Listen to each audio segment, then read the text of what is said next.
오늘은 주를 기쁘시게 할 것을 시험하여 보라 31번째 시간으로 신앙의 세심한 유지보수 관리라는 제목으로 하나님 말씀을 우리가 보고자 합니다. 하나님을 기쁘시게 하는 신앙생활 중 하나가 신앙을 잘 유지보수 관리하는 것이다, 이렇게 말할 수가 있습니다. 여러분, 우리가 아름답고 튼튼한 집을 짓는 그런 상상을 해본 적이 있을 것입니다. 저 푸른 초원 위에 그림 같은 집을 짓고 그 다음에 쭉 삶이 이어지게 되는 것이죠.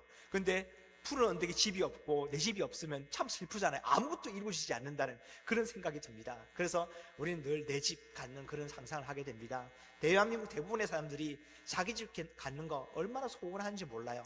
특별히 새 집 짓게 되고 또는 새 아파트 들어가게 되고 또는 헌 아파트지만 리모델링을 싹 새롭게 해가지고 그 안에 들어가서 산다는 것 상상해 보게 되면요, 그 순간은 자기 자신의 세상을 가진 것처럼 막 기쁠 것입니다. 하지만 아무리 훌륭하게 지어진 집이라 할지라도, 아무리 그 안에 잘 꾸며졌다 할지라도 조금씩 생겨나게 되는 거미줄 치우지 않고 쌓여진 먼지 닦아내지 않게 되면요, 금방 망가지게 됩니다. 금방 실증나게 되는 것이죠. 우리가 어떤 공간을 하나 가지게 되면요, 그것을 잘 유지보수 관리하게 되면요, 계속해서 그 안에 즐거움이 넘치게 되고 또한 가치가 그 안에 채워져 나가기 시작합니다. 그러나 여러분, 뭐 남자아이나 여자아이나 상관없지만은 보통 이제 아이들 키우다 보게 되면 방이 거지 꼬라지 나게 되잖아요. 옷도 아무렇게 던져놓고 막 쌓여가는데 아이들은 그 사이를 피해가지고 자기 공간을 거의 찾아내는 거죠. 그러면서 나중에는 결국 자기 공간 자체도 잃어버리게 되는데, 그거 한번 치워줘야지만 또 새로운 삶이 가능하게 됩니다. 그만큼 우리의 신앙도 마찬가지로 유지보수 관리가 너무나도 중요하죠. 1982년에 사회학자 제임스 윌슨이랑 조지 켈링이 발표한 한 이론이 있습니다. 그 이론이 무엇인가 하면 깨어진 유리창의 이론이라는 거예요. 그 내용이 뭔가 하면 깨어진 유리창 이론이라는 것은요, 사소한 무질서나 규칙 위반을 방치하게 되면 그 지역이 관리되지 않는다는 신호를 사람들에게 주어가지고 결국 범죄자들이 거기에 몰려오게 되고 범죄를 저지르면서 사회적 혼란을 야기시키게 된다라는 범죄학적이고 사회학적인 그런 이론이라고 볼 수 있습니다. 근데 이 작동 메커니즘을 잘 보게 되면요, 이렇습니다. 처음에 건물에 유리창 하나가 다 깨어지게 됩니다. 근데 지나다니는 사람들이 그것을 건물주가 빨리 유리창을 교체하지 않고 내버려 두게 되면 그것이 신호를 전달하게 돼요. 지나다니는 사람들에게 어떤 신호인가 하면 여기는 버려진 곳이다 라는 생각을 들게 만들죠. 우리 심리가 그렇잖아요. 유리창 깨지고 있는데 처음에 봐서 왜 저랬을까, 누가 장난쳤을까 이런 생각이 들다가도 오늘도 내일도 그 다음 날도 깨져 있으면 버려졌구나 이렇게 생각하고 우리도 깨뜨리고 싶은 그런 마음이 들 때가 있잖아요. 그래서 깨어진 유리창에 먼저는 이렇게 돌멩이 던져서 더 깨주기도 하고 또는 안 깨어진 유리창도 한번 깨워보기도 하고 그러면서 점점점 건물은 허물어져 가게 되는 것이죠. 그래서 사람들로 하여금 이곳은 아무도 관리하지 않은 무방비 상태라는 암묵적인 메시지가 전달되게 됩니다. 그리고 사람들이 지나다니면서 유리창뿐만 아니라 낙서도 하게 되고 쓰레기도 무단 투기하게 되고 기물도 파손하고 가벼운 위반 행위가 점점 잇따라 발생하게 됩니다. 그리고 그것이 심화되어지는데 결국에는 주민들이 지역에 대한 통제력을 잃어버리고 그 지역을 건전한 사람들은 피하게 되고 그리고 무질서한 사람들이 몰려들면서 그곳은 범죄 지역으로 변하게 되는 것이죠. 이것이 깨어진 유리창의 이론이라고 볼 수 있습니다. 대표적인 적용 사례가 있는데 1990년대 뉴욕시에 이제 루디 줄리아라는 뉴욕시장이 이제 브레턴이라는 경찰국장을 세워가지고 지하철 낙서부터 시작해서 하나하나 다 치워가기 시작합니다. 그리고 깨어진 유리창들 다 갈고 또한 망가진 곳 고치면서 또한 지하철 무임승차나 신호위반의 경미한 법부터 아주 엄격하게 다뤄내면서 그 결과로 뉴욕시가 강력범죄가 줄어들게 되고 좀 더 훨씬 나은 어떤 그 도시가 되어가는 그런 결과를 맞이하게 됩니다. 작은 것을 유지보수 관리 잘하게 되면 그것 또한 큰 것으로 확장되어지게 된다는 것을 보여주고 있는 것이죠. 마찬가지로 이 정도 괜찮겠지 하는 신앙의 문제는요, 반드시 그 문제로 신앙 체계가 흔들리게 되고 우리의 거룩함을 무너뜨리는 결과로 나가게 된다는 것을 또한 암시적으로 보여주게 됩니다. 우리의 신앙도 마찬가지로 관리 안 하면요, 금방 무너지게 된다는 것이죠. 주님께서 우리 인생 가운데 아름답고 귀한 자리로 불러주시고 그곳 가운데 우리의 삶을 주님이 원하시는 집으로 지어가시는데 관리 안 하게 되면요, 그 안에 쓰레기를 채우는 장소가 되어버리고 만다는 것입니다. 우리는 신앙생활 한다고 하지만은 우리의 삶에는요 늘 크고 작은 신앙의 시험들이 발생합니다. 마귀가 주는 것도 있고요, 우리 스스로가 그렇게 만들어버리는 경우도 많이 있습니다. 그래서 세심하게 삶을 들여다보게 되면요, 그러한 허점들 또는 오염된 부분들, 그리고 방치된 부분들이 보여주기 시작합니다. 근데 우리가 무관심하게 되면요, 그러한 것들이 잘 보여지지 않게 되죠. 여러분, 이런 말 있죠, 개구멍이라는 것. 개구멍이라는 것은요, 눈에 잘 보이는 곳인가요? 아니죠. 숨겨진 장소예요. 그래서 개들이 들락날락 거리는데 실제로 누가 이용을 합니까? 엉뚱한 마음을 가진 사람들이 그 구멍을 이용하죠. 정문으로 안 다니고 개구멍 다니면 뭔가 문제 있는 사람입니다. 우리의 삶 가운데도 우리가 세심하게 관리하지 않으면요, 개구멍들이 많이 뚫려 있어요. 그것으로 온갖 것들이 지나다니면서 우리의 삶을 어지럽히고 오염되게 만듭니다. 따라서 신앙을 가지는 것만큼요, 그것을 세심하게 유지하고 보수하며 관리하는 일이요 얼마나 중요한지 모릅니다. 오늘 말씀에 배경이 되는 예루살렘 도성에서요, 이와 똑같은 일이 일어나게 돼요. 근데 느헤미야가 그 세심하게 바라보면서 그 구멍난 부분, 오염된 부분, 문제 있는 부분들을 발견해가지고 주님 앞에 이렇게 고백을 합니다. 우리가 이것도 14절 말씀을 보게 되면요, 느헤미야의 일 처리한 다음에 고백을 담고 있는데, 내 하나님이여, 이 일로 말미암아 나를 기억하옵소서. 내 하나님의 전과 그 모든 직무를 위하여 내가 행한 선한 일을 도말하지 마옵소서. 주님, 내가 주님의 일을 위해서 열심을 품고 이 일을 했습니다. 유지보수 관리했습니다. 주님, 이 일을 기억하여 주시옵소서. 이거 주님께서 기뻐하시는 일이지 않습니까? 라고 고백하는 내용을 담고 있습니다. 우리에게 주어진 신앙의 어떤 체계나 이런 형태들을 관리 잘하는 것, 이거 주님을 기쁘시게 하는 행동이라고 볼 수 있는 것이죠. 오늘 본문에 앞서가지고 이 일이 있기 전에 이스라엘 백성들이 바벨론 포로 기간을 마치고 돌아와가지고 무너졌던 예루살렘 성벽을 크고 튼튼하게 다시 세우며, 또한 신앙의 경계이자 체계이자 형태를 다시 세우는 것을 우리가 다루었습니다. 그리고 지난 시간에는요, 하나님의 말씀이 그곳 가운데 선포되어지며 사람들이 그 말씀대로 살며 하나님을 섬기는 하나님 백성 되기로 서약하게 됩니다. 그러면서 갖추어진 형태 가운데 본질이 풍성하게 담겨지는 모습을 우리가 보았습니다. 그리고 12장에서는요, 우리가 읽지는 않았지만 12장을 보게 되면 느헤미야가 예루살렘 성벽을 하나님께 봉헌하는 장면을 보여줍니다. 주님이 그토록 일하시는 신앙의 체계, 경계를 세우고 그 안에 주님의 말씀, 하나님의 법을 담아냈습니다. 이제 우리가 하나님 법 지키기로 서약했습니다. 이 모든 것들을 주님께 드립니다라는 봉헌식을 거행하게 됩니다. 이 봉헌이라는 것은요, 소유권을 완전히 하나님께 돌리는 행위를 의미하죠. 성도에게 있어서 자신이 가장 귀중한 것을 바치는 것으로 봉헌자가 그 바치는 물건을 통해서 자기 자신을 드린다는 의미를 함께 포함하고 있습니다.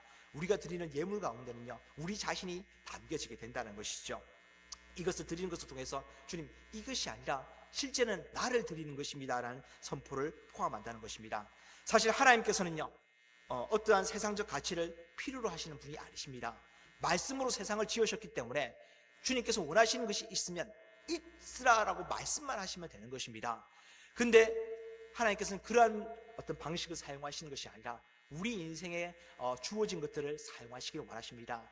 아니, 내가 만든 거 말고 내가 너를 사용하기를 원한다. 네가 가진 것들을 사용해서 네가 내 사람이라는 것을 내가 세워가기를 원한다. 너를 나에게 드려라. 이렇게 요구하신다는 것이죠. 하나님께서 봉헌자가 드리는 봉헌물을 통하여서요, 그 인생을 받으시기 원하시며, 또한 그 봉헌물과 함께 그 인생을 하나님의 일로 사용하시기를 원하신다는 것입니다. 우리 인생이 그렇게 우리가 가진 작은 가치로 사용되어지게 될 때 우리에게 주어지는 신분이 있어요. 그게 뭔가 하면 하나님의 일꾼이라는 신분입니다. 여러분, 어떤 사람이 와가지고 내가 대통령한테 일을 맡아서 지금 하고 있습니다, 이 한마디 하면요, 웬만한 공무원들은 그 말 한마디에 어쩔 줄 몰라 하면서 그 사람의 말을 듣게 될 것입니다. 일꾼이라는 것은요, 누구의 일꾼이냐에 따라 가지고 그 격이 달라지게 되는 것이죠. 하나님의 일꾼이라는 것은요, 세상의 그 어떤 자리와는 비교할 수 없는 존귀한 자리라는 것입니다. 그런데 그 일꾼이 어떻게 되느냐, 나의 가치가 주님께 드려짐을 통하여서 사용됨을 통하여 가지고 그렇게 우리가 일꾼이라는 신분이 얻게 되어진다는 것이죠. 그 일을 생각하면서 느헤미야는요, 성벽과 성문과 그리고 이 하나님의 백성들을 하나님 앞에 드리는 봉헌식을 거행하게 됩니다. 느헤미야는요, 세상의 큰 도시들과 비교해서 너무 보잘것없어 보이는 예루살렘의 성벽을 하나님 앞에 드리지만은 하나님께서 그 성벽의 영역을 받으시고 그 안에서부터 하나님의 일을 행하십니다. 우리가 잘 알듯이 예수님께서 이 예루살렘으로 오셔가지고 십자가를 지시고 우리 인류의 구속사를 이루어내시잖아요. 아무도 그 어떤 세상에 능력 있는 자도 하지 못했던 일들을 예수님께서 이 땅 가운데 오셔서 자기 생명을 드림을 통하여서 인류가 죄의 지배로부터 은혜의 지배로 옮겨갈 수 있도록 영원히 멸망할 인생 가운데, 영원한 죽음을 맞이할 인생 가운데 구원으로 인도하여 주시고 영원한 생명을 허락하여 주시고 영원한 나라 가운데 들으시는 그 일이 이곳에서 일어나게 됩니다. 무엇을 통해서요? 하나님 앞에 드려진 자리를 통해서. 우리의 작은 인생도 마찬가지예요. 내가 세상에서 뭐 잘나봤자 뭘 하겠느냐, 나는 비참한 인생이다, 남들은 이것저것 가지고 있는데 나는 아무것도 없다, 내가 주님을 위해서 뭘 할 수 있겠습니까? 그냥 자기 자신을 드리면 되는 것입니다. 비록 초라하고 아무것도 없을지라도 내 자신의 가진 것들 너무나도 작은 것이지만 드려지게 되고 사용되게 되면요, 그 안에서 하나님께서는 충분히 일하신다는 사실인 것이죠. 그리고 우리를 존귀하게 만들어 주시는 것입니다. 우리가 잘 알듯이 예수님의 비유 가운데 그게 있잖아요. 한 과부가 2렙돈을 하나님 앞에 드리는데 그 누구보다도 많이 드렸다. 2렙돈은 정말 얼마 안 되는 금액이지만은 그는 그가 가진 것들을 최선을 다해서 드렸을 때 하나님께서 그것을 기쁘게 받으시고 너는 가장 많이 드린 자다, 이렇게 불러주신다는 것입니다. 중요한 것은 우리가 우리의 자신과 우리가 가진 가치를 주님 앞에 기쁨으로 드릴 수 있느냐, 이게 중요하다는 것이죠. 이러한 일련의 과정을 통하여서 이제야 바벨론 포로 이후에 이스라엘 백성은 온전히 하나님의 소유된 백성임을 공포하게 된 것입니다. 얼마나 아름다운 일인지 몰라요. 우리는 이스라엘의 역사를 쭉 바라볼 때 다윗 왕국이나 솔로몬의 왕국이 대단할 거라 생각합니다. 그러나 지금 등장하는 이 모습은요, 다윗의 왕국이나 솔로몬의 왕국보다 더 영광스럽고 더 큰 일로 나타나게 되는 것이죠. 외적으로 보면 초라하게 이를 데 없지만은 너무나도 부족하게 보이지만 세상적 기준에서는 주님 보실 때는요, 정말 아름다운 하나님의 백성다운, 하나님의 나라다운 그러한 모습이라는 것입니다. 성도의 인생도 마찬가지예요. 하나님께 드려지는 인생 가운데는 하나님께서 은혜를 부어주시고 그 안에서부터 하나님의 은혜가 넘쳐 흐르도록 만들어주시고 그 주변까지 영향을 미치도록 만들어주십니다. 예수님의 비유 가운데 큰 집의 비유가 있잖아요. 큰 집에는 금그릇, 은그릇, 나무그릇, 질그릇이 있다, 이렇게 말씀하세요. 즉 천국 백성들 중에서는 세상적 가치에서는 금그릇같이 아주 비싸 보이는, 또는 은그릇처럼 그 다음 정도 되는 수준이 되는 것. 근데 나무그릇이나 질그릇은 그냥 흔한 그런 그릇처럼, 또는 어떤 가치적으로 볼 때는 질이 낮은 그런 수준이겠지만은 하나님께서 귀히 쓰시는 그릇은 그런 조건에 얽매이는 게 아니라 하나님 앞에 사용되고자 자기를 비워서 깨끗하게 하는 그릇이 하나님께서 귀히 쓰신다, 이렇게 말씀해 주고 있습니다. 그러한 측면에서 이 이스라엘, 지금의 이스라엘의 모습은요, 하나님께서 귀하게 쓰시는 그런 모습이었다는 것이죠. 근데 오늘 본문을 보게 되면 느헤미야 13장을 보게 되면요, 느헤미야를 통한 이스라엘 족속의 또 다른 신앙개혁을 보여주면서 신앙생활이 여기까지가 완성이 아니라는 것을 알려주고 있습니다. 모든 것이 참 아름답게 잘 결과되어졌는데 이만하면 됐다라는 것이 아니라 이제부터다라는 것을 알려주고 있어요. 잘 하나님께서 그 어떤 신앙의 형태를 갖춰주시고 그 안에 은혜 부어주시사 무엇인가 가득 하나님으로 충만한 상태가 되었으면 그 다음부터 뭐 해야 되나? 유지보수 관리가 필요하다는 것이죠. 신앙의 유지보수 관리를 못하게 되면요, 반드시 금방 잃어버리고 맙니다. 금방 무너지고 말아요. 그래서 신앙인들은요, 하나님의 주신 것들을 귀하게 여기면서 그것을 다 유지하고자 보수하고 관리하는 것이 필요합니다. 오늘 본문에는요, 안타까운 모습이 등장하는데 성벽을 건설하고 봉헌한 이후에 잠깐 그들의 신앙에 빛을 발하는 듯 보였지만은 잠시 느헤미야가 자리를 비운 사이에 이스라엘 백성에게는요, 여러 가지 문제들이 발생하게 됩니다. 4가지 정도의 문제가 발생하는데 우리가 읽었던 본문에 2가지가 발생하고 그 본문을 이어서 2가지가 또 발생하게 됩니다. 먼저는요, 제사장 엘리야십이라는 사람이 있었습니다. 근데 이 사람이 뭘 했는가 하면 암몬 방백이었던 도비아에게, 암몬에서 온 손님이었던 도비아에게 성전에 그를 위한 거처를 마련해 주었는데 그 장소가 어떤 장소였는가 하면 원래 하나님을 섬기는 자들에게 공급해 줘야 될 물품을 보관하고 있던 곳이었습니다. 예배를 위한 물품, 그날 하나님을 섬기는 레위 지파와 또한 찬양하는 사람들을 위한 11조의 예물들, 이런 것들이 보관되는 장소였는데 그곳을 비우고 도비아를 위한 거처를 마련해 준 것이죠. 느헤미야가 페르시아를 다녀온 다음에 그 일을 알게 되었을 때 노발대발합니다. 그래서 도비아의 그 세간을 다 바깥에 내던져 버리고 그곳에 있어야 될 물품들로 다시 채우기 시작합니다. 그 두 번째 문제가 무엇인가 하면 백성들이 11조를 드리기로 서약함으로써 레위 사람들이요 자신의 밭을 떠나가지고 성전 봉사에 지금까지 전념했는데 어느 순간부터 11조가 끊겨지게 됩니다. 11조의 물건들이 있어야 될 장소에 11조가 있어야 될 장소를 도비아에게 내어주면서요 하나님을 섬겨야 될 레위인들과 성전 봉사자들을 다시 자신들의 밭으로 먹고 살기 위해 돌아가도록 만들어버리게 된 것이죠. 이에 느헤미야는요 백성들의 대표를 다 불러다가 막 꾸짖기 시작합니다. 그리고 11조를 회복하고 다시 레위인들을 각자 맡은 봉사의 자리로 불러들이면서 성전의 기능을 회복시키기 시작하죠. 또한 세 번째 문제는 뭔가 하면 유다 백성들이 안식일을 지키는 것에 무감각해지면서 어기는 것을 대수롭지 않게 여기는 그런 모습들이 드러나기 시작합니다.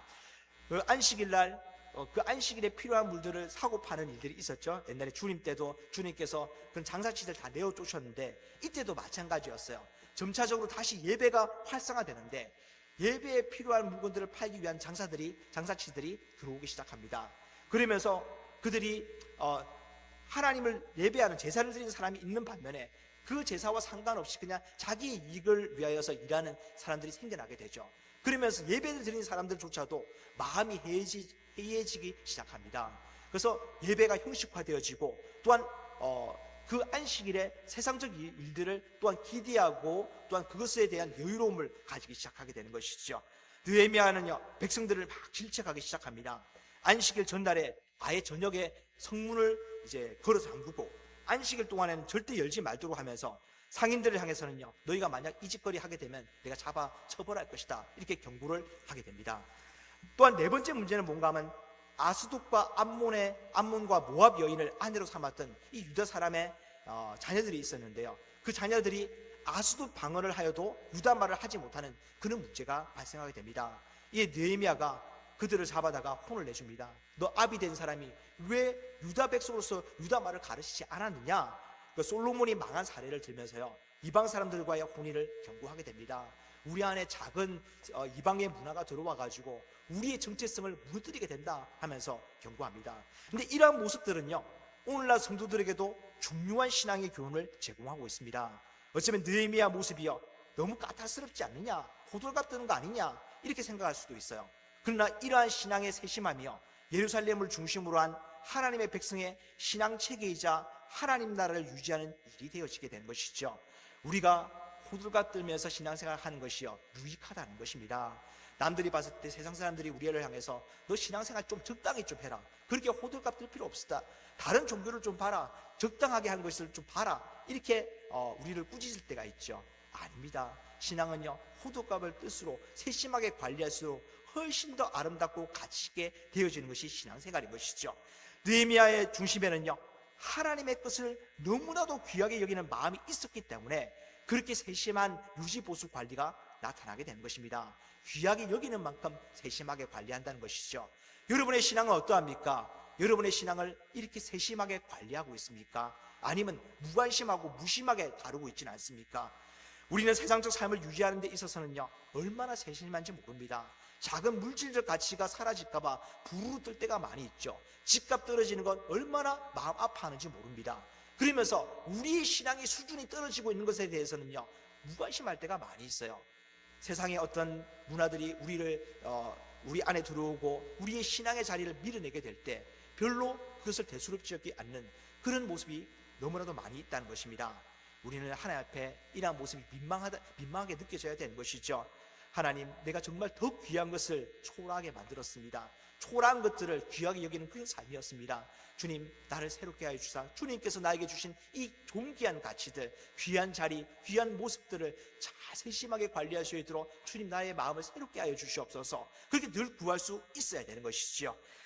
하나님 앞에 하나님께서 우리 가운데 허락하신 신앙을요 귀하게 여길수록요 하나님께서는요 우리 애를 존귀하고 귀하게 여겨주시는 것입니다. 네가 나를 귀하게 여기는 그 모습, 내가 너를 귀하게 여긴다, 이렇게 말씀해 주신다는 것이죠. 따라서 오늘 본문을 통해서요 오늘을 사는 우리가 신앙의 어떠한 세심함을 가지고 삶의 자리를 돌아봐야 하는지를 네 가지 문제에 대해서 좀 다뤄보고자 합니다. 첫 번째는요, 세상적 가치가 신앙의 가치의 자리를 차지하지 못하도록 해야 됩니다. 여러분, 세상적 가치는요 그냥 들어오지 않아요. 신앙의 가치를 몰아내면서 자리를 차지하게 됩니다. 왜냐하면 원래 신앙적 가치가 우리 가운데 들어올 때 세상적 가치를 몰아냈기 때문에 그런 것이죠. 그래서 세상적 가치는 다시 들어오려고 할 때 우리의 신앙적 가치를 몰아내려고 합니다. 첫 번째 문제였던 암몬 사람 도비아가 성전 안에 자기 자리를 차지했던 것은요, 이 암몬 사람 도비아가 페르시아 제국이 통치하는 암몬 지역, 즉 요단강을 경계로 두고 그 동편을 차지하고 있던 암몬의 어떤 귀족이자 관리였습니다. 그런데 느헤미야의 예루살렘 성벽 중건과 개혁 과제를요 얼마나 집요하게 방해했는지 몰라요.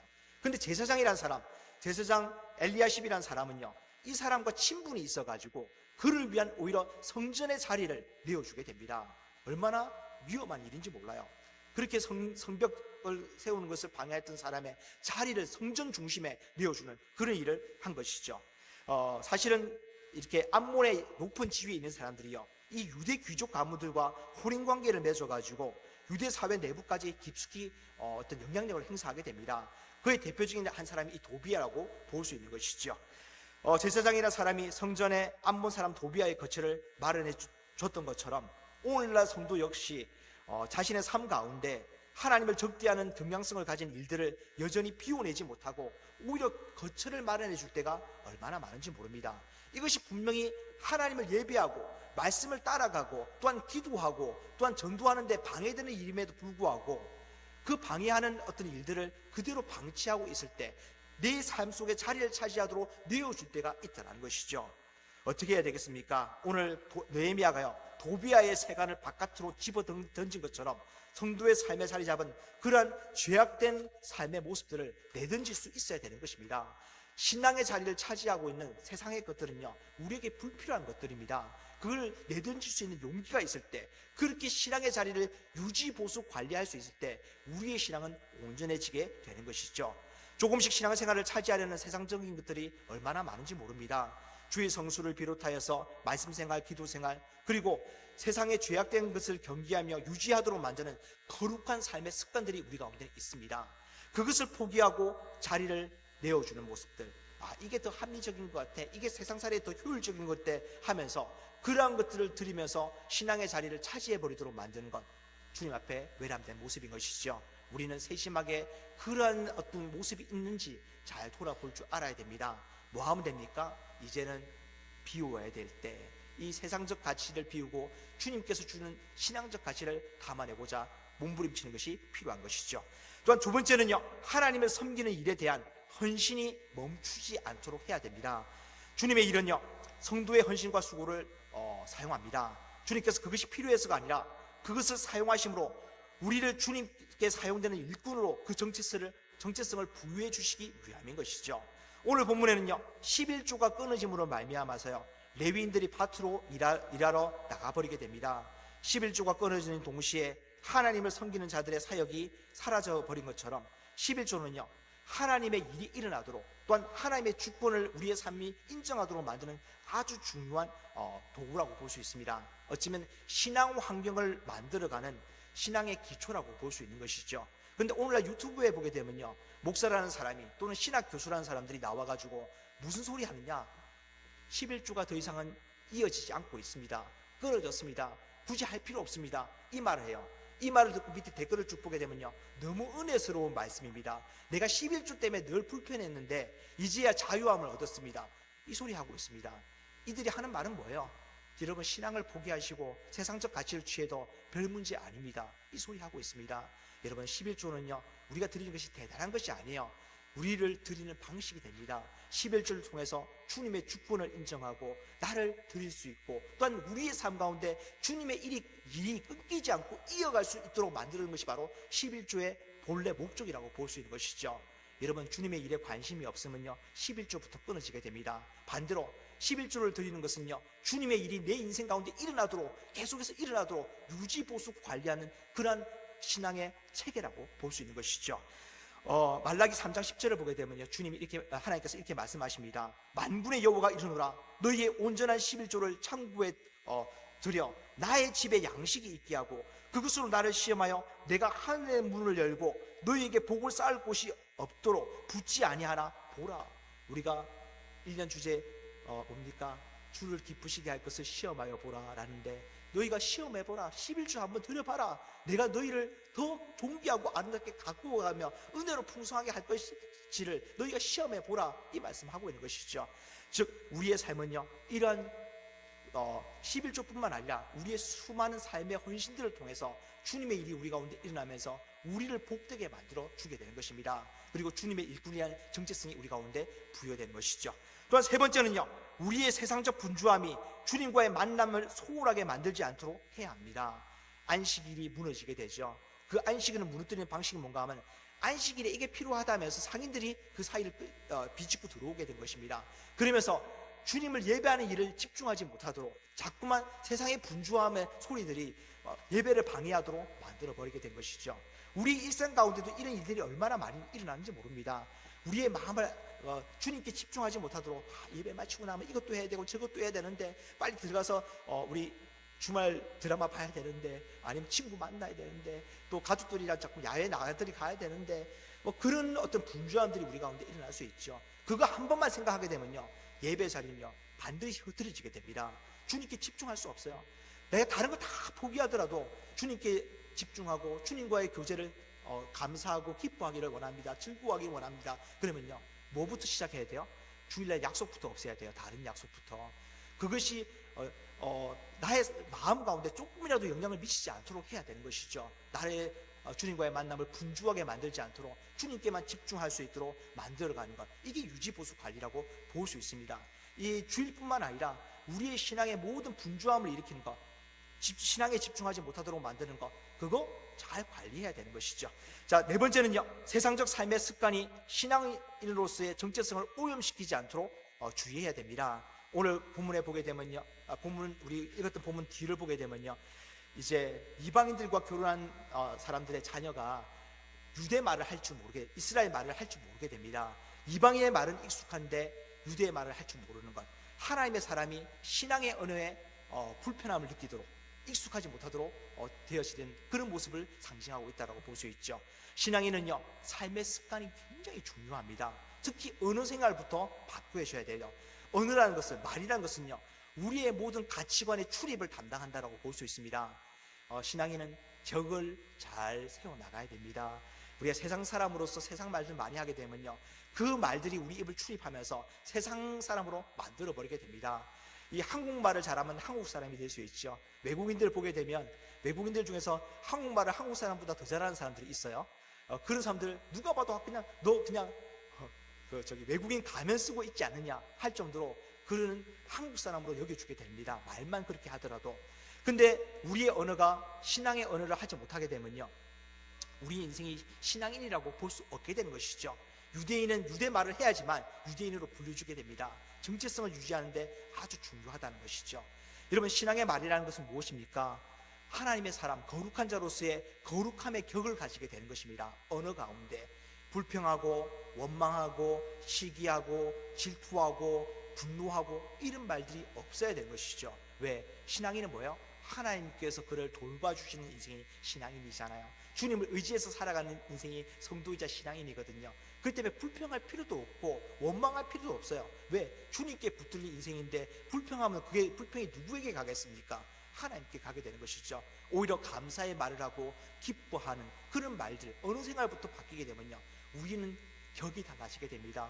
거룩한 자로서 세워지게 되는 것이죠. 그리고 제가 자주 이야기하지만 여러분, 표정도 잘 지어야 됩니다. 남들이 우리를 보고 저 사람은 어떤 사람인가 늘 표정만 보고 생각하게 되잖아요. 근데 기쁘고 즐거운 표정, 정말 은혜 남주고 풍성하고 충만한 그런 표정을 짓게 되면요 저 사람에게는 뭔가 가치가 있구나, 가치가 담겨져 있구나 알아보게 됩니다. 당신은 왜 이렇게 즐거워합니까? 왜 이렇게 감사합니까? 기뻐합니까? 주님 때문에요. 이렇게 말할 수 있어야 되는 것이죠. 우리는 이러한 어떤 신앙의 작은 태도를 통해서요, 우리의 신앙의 격을 높이면서 우리의 신앙을 유지 보수 관리할 수 있게 되는 것입니다. 우리의 삶을 잘 돌아보기를 원합니다. 바울은 이렇게 선포합니다. 로마서 12장 1절에서 2절을 보게 되면, 그러므로 형제들아, 내가 하나님의 모든 자비하심으로 너희를 권하노니 너희 몸을 하나님이 기뻐하시는 거룩한 산 제사로 드리라. 이는 너희의 드릴 영적 예배니라. 너희는 이 세대를 본받지 말고 오직 마음을 새롭게 함으로 변화를 받아 하나님의 선하시고 기뻐하시고 온전하신 뜻이 무엇인지 분별하도록 하라. 분별하면 거룩해져 가게 되는 것입니다. 유지보수 관리가 잘 된 우리의 모습은요, 주님께서 기뻐 받으신 이유가 될 것입니다. 한번 켜진 신앙의 불꽃은요, 스스로 타오르는 것이 아닙니다. 뭐 해야 됩니까? 그 불타오를 수 있도록 재료가 계속해서 공급되어야 되는 것이죠.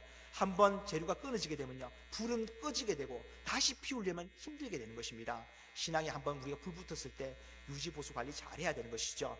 한번 세워진 믿음의 집은요, 스스로 유지되지 않습니다. 믿음의 방식을 통해서 유지되는 것이죠. 우리의 삶은 매일의 세심한 유지보수 또한 철저한 관리를 통해 비로소 거룩한 빛을 발하게 될 것입니다. 오늘 느헤미야가 보여준 단호하고도 아름다운 신앙의 정비 과정이 우리 모두의 신앙생활을 바르게 세워가는 그런 지침이 되기를 주님의 이름으로 축원합니다. 기도하겠습니다. 사랑이 많으신 아버지 하나님, 주님 말씀 주심을 감사드립니다.